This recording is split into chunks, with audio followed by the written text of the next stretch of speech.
创新改变中国。大家好，欢迎大家收看由网易科技和起风了联合打造的国内首档顶级投资人深度探访节目《Top 中国投资人》。我是网易科技的杨霞青。在这个节目里，我们将一起去看看那些投资人的办公室，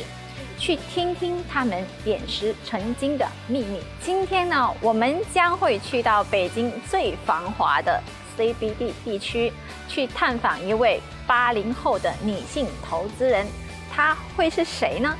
请大家跟我一块儿去看看吧。好，现在我们到了这个华创的市场了，我马上就看到华创，看到前面的华创资本了。好，这个华创资本，但是他们感觉不大一样，是没有前台哎。那我们往前看一下，往前走走看看，这是他们的会议室，里面有一些人在开会。哎，我问一下，哎，你好，我找一下海燕，然后他坐在哪里？在那边。OK， 好。哎，海燕你好，哎，你好，我是网易科技霞青啊。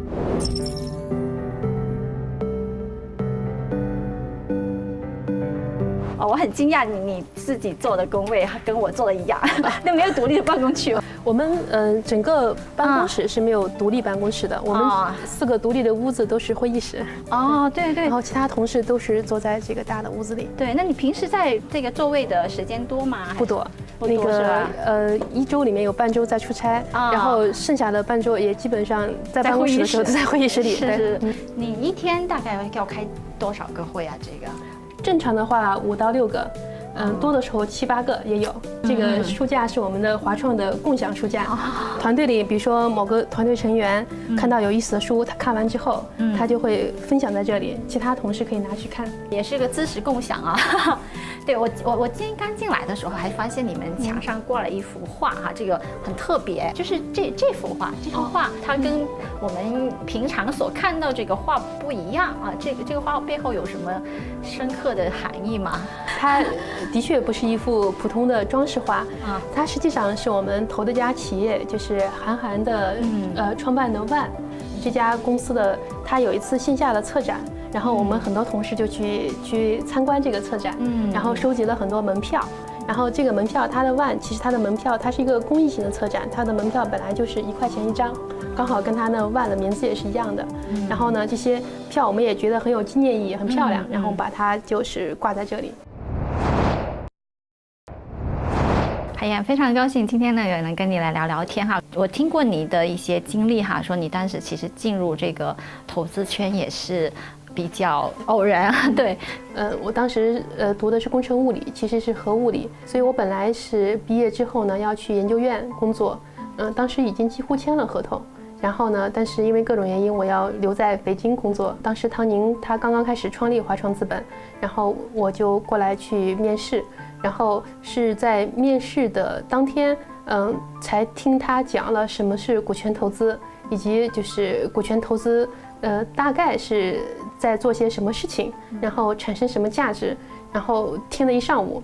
才是密集的那个受了一下这个股权投资的这个基础教育。然后回去之后就决定来上班吧。但你比如你肯定是身上有些特质，他觉得说你进入风投是一个比较很好的人才啊。实际上并不是这样，实际上可能我如果我没有记错的话，唐宁可能花了有快2年时间。去在犹豫我是不是合作风险投资，是吗？所以在那个时候，我对自己的话就是，我就觉得我好像其实大部分时间在做办公室助理这个事儿，而很少的时间在做所谓的投资。那么加入之前，好像听说要加入一个特别高大上的行业，是要做投资的，做资本运作的。但其实发现自己每天在那个帮着大家订酒店、订机票，然后换饭卡、收发快递，在干这些事儿。那段时间你自己有没有想过换行业，或者是说有放弃呀之类的？对，肯定就是那个当发现自己做的事儿其实一点都不高大上也不专业的时候，那肯定还是想那个换一下的，就觉得这个怎么着也是清华毕业的嘛，怎么每天都在干这些事儿？对，那个然后其实我觉得可能最大的那个转机就是在05年的时候，当时我们是那个给 DishGate 做天使投资，和紧接着呢帮他去做一些战略规划呀，甚至帮他去接触资本市场，去融他的那个机构融资。那个时候呢，是我那个第一次那个真的那个在花全部的时间，就是每天那个从早到晚在跟一个创业企业在接触，看到 DishGate 的初创团队当时不到10个人的时候，怎么把网站推出来，怎么去整个的完成融资的这个过程，然后怎么去开始那个，因为我们认识他们的时候，他们的网站刚刚推出，其实可能也就几个订单的样子，然后呢，在之后的半年里面，就是公司的业务就增长特别迅速，然后看到那个大量的买家卖家开始在上面开始变得很热闹的交易，那个目睹的这个整个过程，就觉得原来这个早期投资是这个意思，然后那个创业是这么好玩。就2010年回到华创的时候，其实是你在带领着整个华创资本往前走。那在这过程当中，你自己，比如特别是开始募资之后，你自己有没有一些，比如说感觉比较艰难的时候，或者是有没有什么困难、压力的时候啊？其实，任何一个投资人和投资机构都应该是有压力的。其实换句话说，我们要是在别的行业工作，我相信也是有压力的。创业者的压力也是不小的。其实压力就是因为我们面对了一些我们不熟悉或者暂时还完全应付不了的事情，在一些不舒适区里再去做工作。所以我觉得这个是可能也是成长的一个契机吧，有压力。对你自己有没有对自己的怎么去提高自己的认知啊，或者包括对人的判断上面啊，包括对项目的判断上，就总结来看到，你会有意识的去做这些工作吗？过去几年，如果是放在一个创业者身上的话，其实它的变化也是很大的。我们像在13年的时候，我们和 IDG 的天使基金投资了一批金融科技的企业，就是刚好在互联网金融科技这个浪潮爆发之前，13年的时候，我们有幸成了很多金融科技企业的第一个投资人，像铜板街、量化派、先进巴士，然后当时还有比如说同动科技，还有很多企业，其实我们在13年那个就做了投资，是他的第一个投资人。他们过去这几年的变化也是非常非常大的，所以我的一个深刻的体会就是，是真的你跟这些创业者，我们跟他们是共同成长的，就是那个包括跟他们一起去做一些投后管理，去聊天，去开会，去讨论公司遇到的一些困难的时候，其实从他们做选择的方式和他们那个做决定的一些方式，甚至他们在一些阶段他们自己去反思，我该招人了，或者我招人招得慢了，或者我该融资的时候有没有积极的去融资，跟他们去聊他们的这些很多的思考和反思，其实对我的启发和鼓励是非常大的。我觉得是跟我们当时一波的一些创业者一起在成长。华创的从13年就开始募资来做投资，投资阶段一直没有改变啊，投资的领域有没有一些增加吗？投资阶段有一些小小的改变。13年我们跟 IDG 合作，其实只做最早期的天使投资或者种子轮。那么在14年之后呢，我们开始去对外去有 LP 外部 LP 加入，我们有机构化基金之后呢，我们投到了 A 轮和小 B 轮，是稍微的更靠后了一些，但是仍然整体来讲是一个早期的投资机构，因为 A 轮也好，小 B 轮也好，基本上还是在早期的投资的这个范畴之内。对，那么在投资的方向上，其实是越来越去明确自己的一个大的方向。我们自己提了一个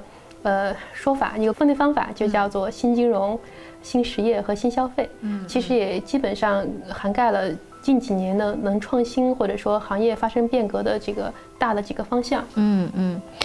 在新金融行业，其实是一直华创在金融方面的投资的项目也挺多的，投了30多个哈。你如果是给金融行业投资画一个地图的话，就哪些地方还是可以去看的，还是创业者可以从哪些地方去切入呢？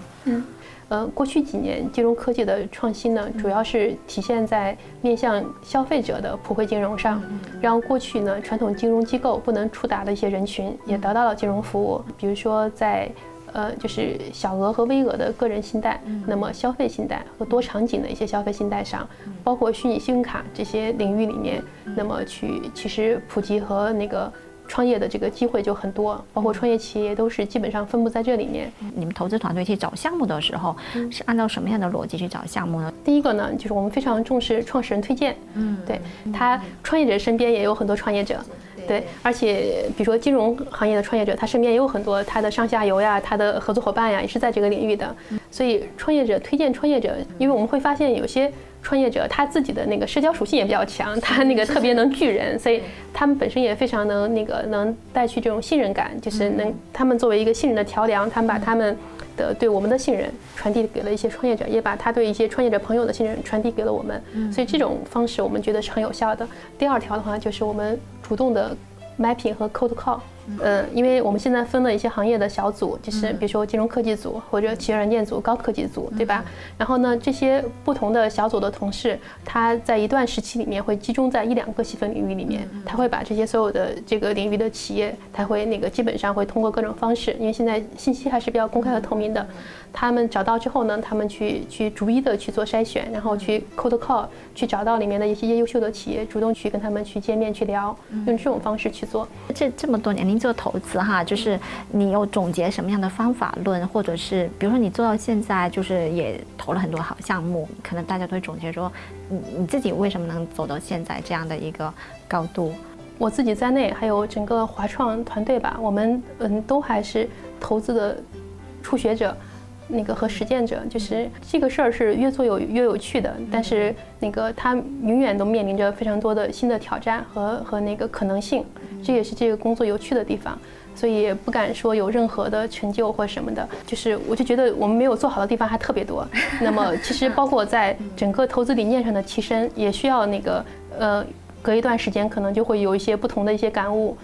比如说我觉得可能一个最大的一个心得就是说，我们应该放在一个尽量大的一个宏观的场景里面去找一个能影响更大的一个事情，然后那么这种早期的主动的去寻找和发现，去对趋势的一个寻找和发现是一个更重要的事情。所以早期投资的话应该是2头，一方面是对宏观趋势和行业的一个发展，因为你要预先好几步先去投，不能等到它已经被很多人发现了，成为一个机会的时候再去投，那很可能都已经是 C 轮 D 轮的机会了。所以对宏观趋势的早期把握是很重要的。然后呢，要去投一件价值本身增加会更大的事情，当然可能也更难的事情。我觉得这个是一个感触。但是做早期投资还有一个微观的一方面，就是不断的去总结一个创业企业的一个成功的一个规律，就是他在早期的时候应该怎么去招人，招什么样的人，应该怎么去面对资本市场，什么时候去融资，怎么去融资，那么怎么去做市场，怎么去建团队，就是这些微观的事情，作为早期投资人也应该是不断的去学习。你自己比较喜欢什么样的创业者？我觉得喜欢那种有一种企业家的视野和格局，他对于价值的发现和价值的实现有强烈的这种意愿和责任感。你做投资的一个终极的理想是什么？真的能从早期发现和帮助到一些伟大的创业者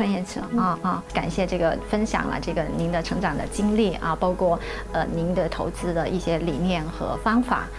希望以后有机会呢，也再次跟您聊一聊。今天我跟海燕聊了一下午，我感觉就是跟一个姐妹在聊天。很多创业者把她当姐姐，也许她的年龄比创业者还小，因为她非常爱帮助别人，并且能从别人的身上学到很多优点，去修正自己身上的不足。也许这就是她成功的秘密。感谢大家收看本期节目，下期我们将去探访哪位投资大咖呢？敬请大家期待。